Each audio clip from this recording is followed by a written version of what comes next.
case. So his case was thrown out. Well, it cost them $100,000 to do that. These are people, just regular people. It's a husband and wife. They own a cleaning store. These are not rich people. These are people working, who knows, 12 hours a day, 14 hours a day. Cleaning business, tough business. They get paid $100,000. He should be required to pay their legal fees.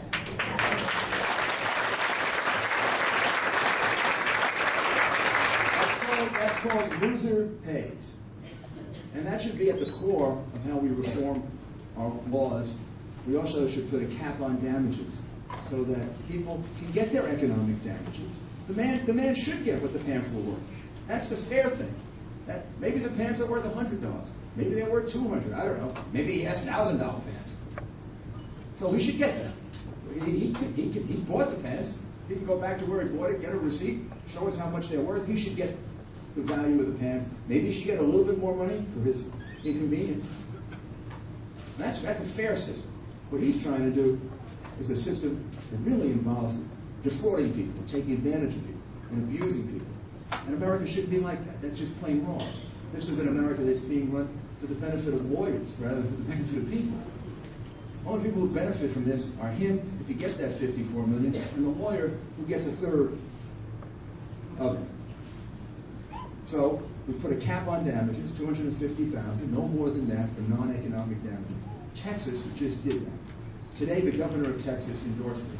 And we were in Washington and did another stop in Iowa. We had to go back to Texas. But Texas has done this. Texas has put a $250,000 cap on non-economic damages. You know what happened the first year they did it? Texas got an increase in doctors of 9%. 9% more people, more doctors apply for licenses in Texas. Second year, 30% more. This keeps up, we're all going to have to go to Texas for our medical treatment. Women complain to me, all different parts of America. Sometimes it's hard to find an OBGYN. Some of them have to travel miles to find them. Other kinds of specialties are drying up now. This is a serious problem. This is a problem that affects our economy because of all the cases against businesses and people. And then it's a problem that affects our health. And it's deteriorating the quality of our medical profession. And it's just plain unfair and wrong. And the reality is I would change it. I would try to do for the whole country what's been done for Texas. So that there would be cap on damages. If you brought a lawsuit that was unfair, you're going to have to pay the price for that, which would make people think about bringing unfair lawsuits. Right now, this takes up something like 2.5% of our GDP. That's double any other industrialized country. It's just like a tax. Think of it as about a $10,000 tax on you per family, because we don't get control of our lawsuits. If you elect a Democrat, you will have higher taxes, you will have more government spending, you will have more government regulation, and we're going to have more lawsuits because they have no desire to change any of this. If you elect me, the taxes are going to go down, government spending is going to get controlled. I'm going to moderate our regulations so we don't regulate businesses out of this country. And we're going to make sure we have a legal system that's fair and doesn't waste all of this money. And that's what my commitments are about, and that's why I need your support. So you ask me any questions you want, and I'll be happy to answer them. And I'm gonna start on the right, if you don't mind. Okay. Who would like to go first from this area right here? Yes, ma'am. A key question is, if you're president, if you have a Democratic Congress, how are you going to get these things done with those people working against you, which is what we're seeing now? Okay, that is a very good question. I'm first going to answer it real quickly by saying I'm going to work real hard to have a Republican Congress. Because my life and your life will be a lot easier. And I think I'm the best candidate to help with that. In fact, people in the House of Representatives tell me that. Because I can put in play states that other candidates can't. And where do we lose most of our seats? We lost our seats in Connecticut and New Hampshire and New York and New Jersey and Pennsylvania. And these are states in which I'm the strongest Republican candidate. But let's say I don't succeed, and we have well, first of all, if I don't succeed in getting the House and Senate turned, you really need me as president. Last thing you need is a Democratic Congress and Hillary Clinton. I mean, right now she's spending money. Like she's like in the last 2 weeks she's been on a spending spree.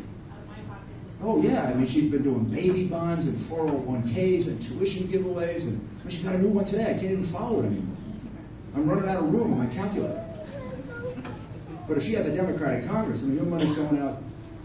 I mean, we are on the way to being the left of France. I could work with a Democratic Congress. I work with a Democratic City Council in New York City and a Democratic legislature in Albany. And everything I accomplished in New York City, which is similar to the things I promised there, I had to accomplish working with a Democratic legislature.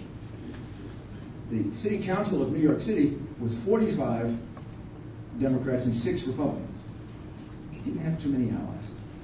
And the reason I proposed 64 tax cuts and only got 23 of them is because if I had had a Republican City Council, I probably would have gotten 40 of the 63. And the reason I was able to restrain the growth of spending per capita by 7% rather than by 20% was because I had to do it through a Democratic City Council. But I achieved a great deal with the I was able to move 640,000 people off welfare. I was able to reduce murder by 67%. The way you work with a Democratic Congress is the way Ronald Reagan did. How did Ronald Reagan get a big tax reduction through a Democratic House of Representatives? When Tip O'Neill said at the beginning, dead on arrival, he went to the American people. So the way I would get this through, let's pick any one of them, the way I would get through lower taxes, when Democrats oppose lower taxes and they want higher taxes, first of all, if I get elected, it'll be a message that the American people want lower taxes rather than higher taxes.